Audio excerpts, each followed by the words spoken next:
Buenas tardes, mi compañera Alison y yo les vamos a exponer sobre el caso de Johnny Wayne Gacy, o bien conocido como el payaso Pogo.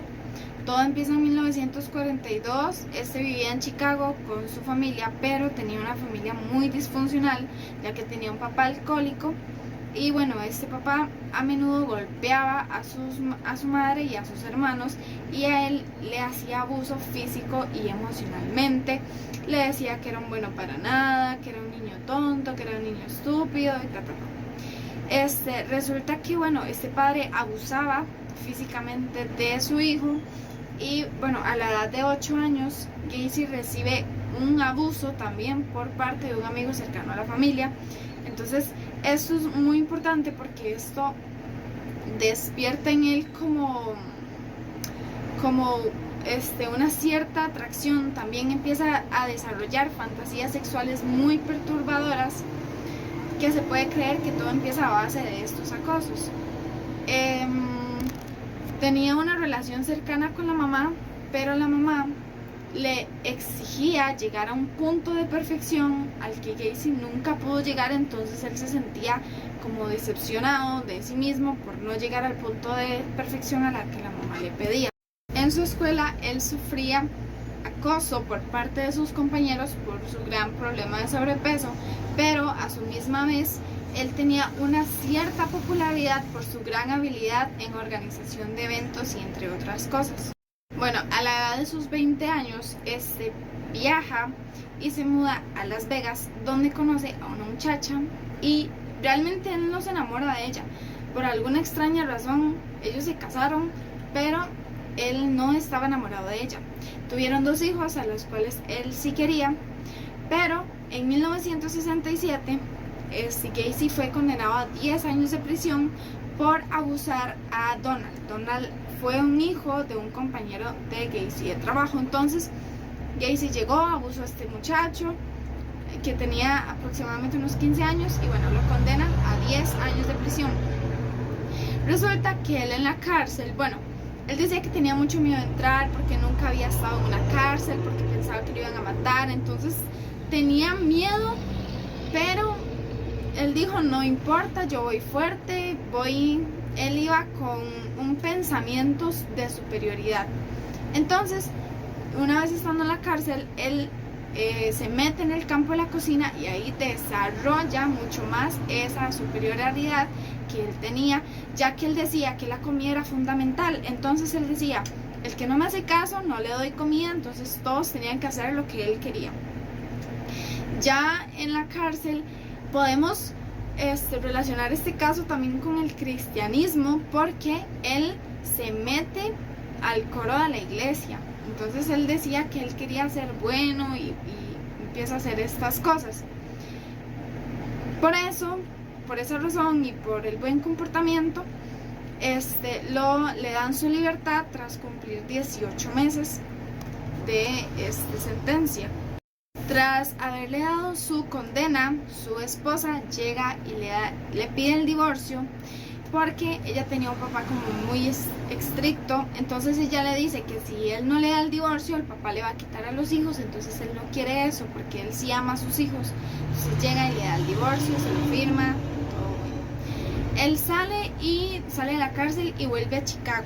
Entonces ocurre otro suceso. Resulta que había una farmacia que se llamaba Nison, donde trabajaba un joven que se llamaba Rob. Resulta que el 11 de diciembre algo pasó, que Rob salió de la farmacia y nadie más lo volvió a ver. Entonces inician una investigación, y el principal, ven a Gacy como un sospechoso por este suceso que había tenido con Donald. Entonces la policía empieza a vigilarlo 24/7, empieza a acosarlo, empieza a andar detrás de él, pero Gacy decía que ellos más bien eran como mejores amigos y así. Entonces Gacy conoce a una muchacha que se llama Carol, se casan por segunda vez. Entonces él lo hizo como una manera como para disimular, digamos, lo que él hacía o cosas así. Él creó una empresa empresa propia que se llamaba Contratistas PDM, lo que significa pintura, decoración y mantenimiento, o como él dice, pulido diario y mantenimiento. Él contrataba solamente a jóvenes porque él sentía como una atracción por los jóvenes. Entonces él decía que es que él era como el papá de ellos, y él decía que es que tenía que formarlos porque eran más comprensivos y cosas así. Pero resulta que cada joven que él contrataba o que había trabajado con él en algún momento llegaba a desaparecer. Entonces esto lo hacía muchísimo más sospechoso. Resulta que bueno, tras esta desaparición de Rob, empiezan a investigarlo.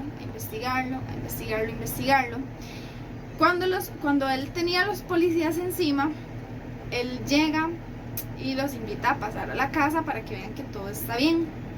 Pero uno llega y le pide el baño, se va, bueno, como para disimular, porque en realidad se va a investigar a ver si no hay nada sospechoso en la casa. Llega al baño, baja la cadena, pero en eso sale un olor fuerte del sótano, como los policías ya tenían conocimiento, entonces el policía llega y reconoce el olor a carne en descomposición. Entonces resulta que Gacy tenía un amigo que era abogado, entonces él como que lo defendía, digamos, pero había el otro muchacho, y bueno, entonces empiezan a hacer investigaciones tras investigación, todo el mundo decía que Gacy era bien, pero uno llega y le pide el baño, se va, bueno, para disimular, porque en realidad se va a investigar a ver si no hay nada sospechoso en la casa. Llega al baño, baja la cadena, pero en eso sale un olor fuerte del sótano, como los policías ya tenían conocimiento, entonces el policía llega y reconoce el olor a carne en descomposición. Entonces resulta que Gacy tenía un amigo que era abogado, entonces él como que lo defendía, digamos, pero había el otro muchacho, y bueno, entonces empiezan a hacer investigaciones tras investigación, todo el mundo decía que Gacy era una buena persona, que era el vecino perfecto, que esto y que el otro, pero bueno, al final de toda la historia, tras investigación y años de investigación, al final se llega a un resultado de que Gacy también utilizaba el método de manipulación, porque él llegaba y decía a sus víctimas que les iba a ofrecer entrevistas de trabajo, cuando en realidad no era, o sea, llegaban a la casa y él lo que hacía era abusar de ellos y matarlos y enterrarlos en el sótano, porque el sótano no era de cemento, sino que era de tierra. Entonces los mismos muchachos que trabajaban en la empresa de Gacy, él los ponía a hacer huecos en el sótano para ahí en un futuro enterrar a sus víctimas. Entonces al final encuentran 28 cuerpos enterrados en el sótano de Gacy y 5 en el río. En 1994 lo sentencian a pena de muerte con una inyección letal, y sus últimas palabras fueron: nunca sabrán dónde están nosotros. Entonces eso quiere decir que por el momento hay solamente 33 víctimas registradas, hombres. Todos eran hombres de aproximadamente unos 15 a 22 años, y él los buscaba, los violaba y los mataba y los enterraba en su sótano. Podemos decir claramente de que Gacy tenía un gran trastorno de la personalidad, porque los vecinos, él ayudaba a todo el que lo necesitaba. Si alguien tenía un problema, él estaba dispuesto a ayudar. Los vecinos decían que él era un hombre súper carismático, era el vecino perfecto, era una persona, un ejemplo a seguir, pero él llega y comete estos crímenes la primera vez, digamos, pero lo hacía a escondidas, y también tenía un gran poder de manipulación para engañar a los policías y engañar, digamos, a las demás personas. Él tenía varias personalidades, digamos, porque él, era para los vecinos, era el vecino perfecto, pero para los jóvenes ya los jóvenes tenían miedo por todo lo que ha pasado. Además de que todas las desapariciones tenían algo que ver con Gacy, porque algo parecía que a él lo acusaba. Podemos decir que estos sucesos que le ocurrieron a él desde niño afectó en su vida adulta, ya que digamos a él lo pasaban abusando físicamente y sexualmente también, entonces él también tenía como una necesidad como satisfacer su placer abusando sexualmente a jóvenes de entre 15 y 22 años, todos hombres, no había ni una sola mujer porque todos eran a los hombres.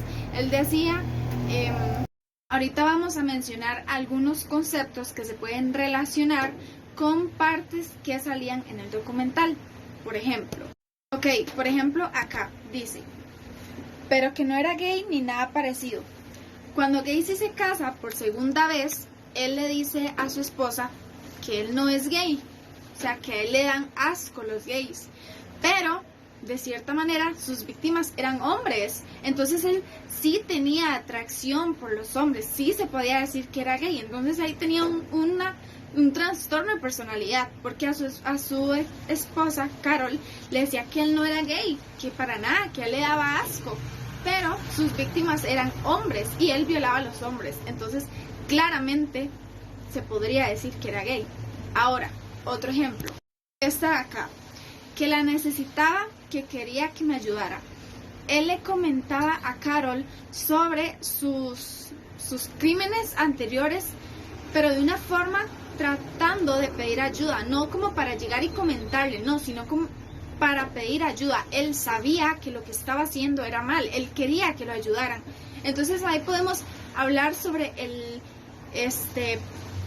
super yo, el yo, digamos, también el consciente, porque él hacía las cosas, sabía que estaban mal, pero algo lo obligaba a hacer eso y él quería ayuda, pero a su vez no paraba, seguía haciendo sus actos. Entonces ahí habían como varios conceptos. Otro se podría hablar sobre el cristianismo, un tipo de cristianismo.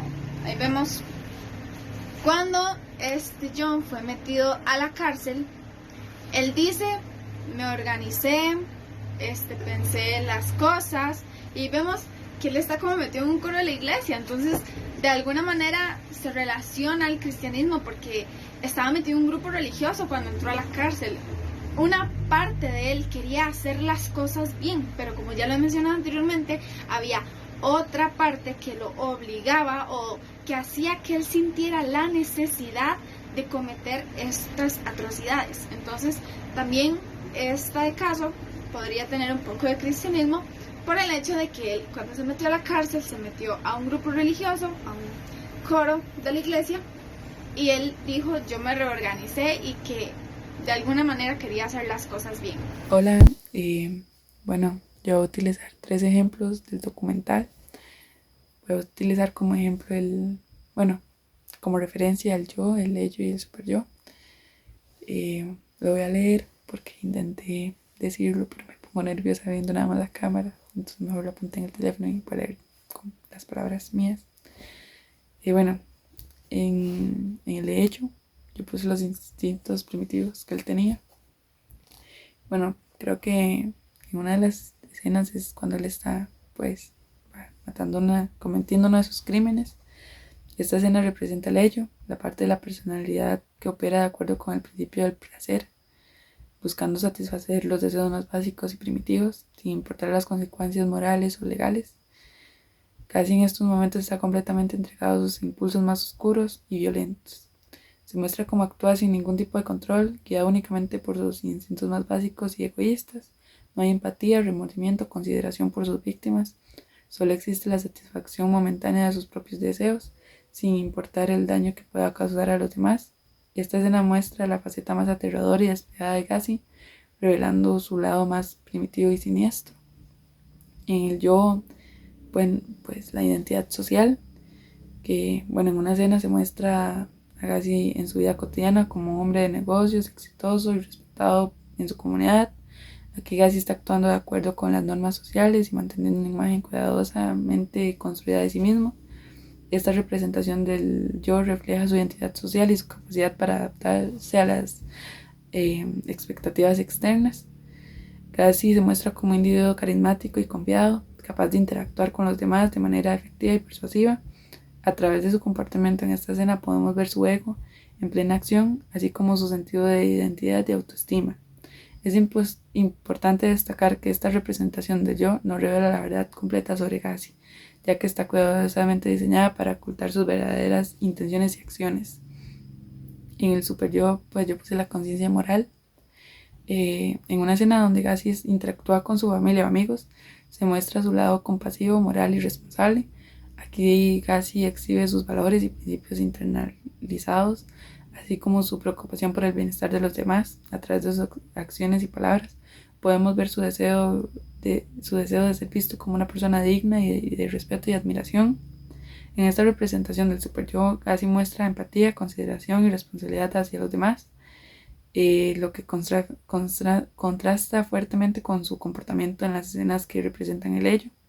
Sin embargo, es importante tener en cuenta que esta representación del super yo puede ser engañosa, ya que Gassi era conocido por su habilidad para manipular y engañar a los demás, incluso a aquellos que estaban más cerca de él.